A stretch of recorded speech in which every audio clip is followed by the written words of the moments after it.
میں نے ایک مولانا صاحب کو دیکھا تھا سگریٹ پیتے ہوئے, سفر میں تھا, حقیقت ہم سفر میں تھے, ایک مولانا صاحب تھے ہمارے ساتھ, بڑے اچھے عالم ہیں, آپ لوگ جانتے نہیں. تو وہ کیا ہوا کہ ہم کہیں ٹھہرے تو وہ انہوں نے سگریٹ نکالی, کونے میں جا کے نا پی رہے ہیں, بیٹھ کے جلدی جلدی پی رہے ہیں. میری نظر پڑ گئی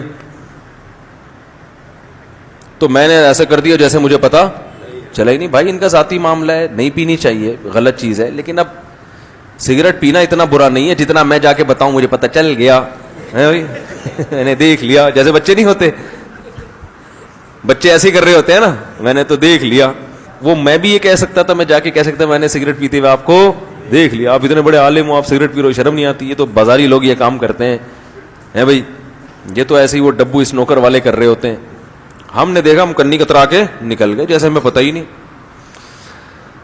لیکن اللہ کی قدرت کے وہ دوبارہ وہ پی رہے تھے, دوبارہ کہیں اسٹاپ پہ اترے تو بالکل میرا سامنا ہو گیا, صاف سامنے ہی آ گیا نا. میں نے ان سے کہا بے فکر رہے, کسی کو نہیں بتاؤں گا. میں نے کہا کہتے ہیں تو میں 2 ڈبے گولڈ لیف کے آپ کے لیے اور لے آتا ہوں, بے فکر رہے.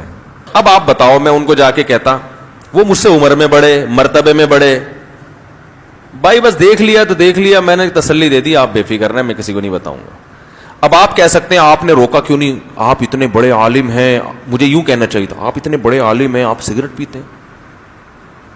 بہت افسوس, بہت افسوس.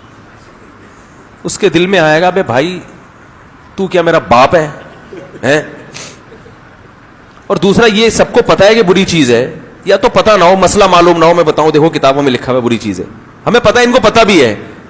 اب یہاں اگر میں ان کو ٹوکوں گا تو سوائے اس میرا جو امیج جائے گا, کہ یہ امیج کیا جائے گا, میرا امیج جو بنے گا کہ فنڈر گیری کے علاوہ کچھ بھی نہیں.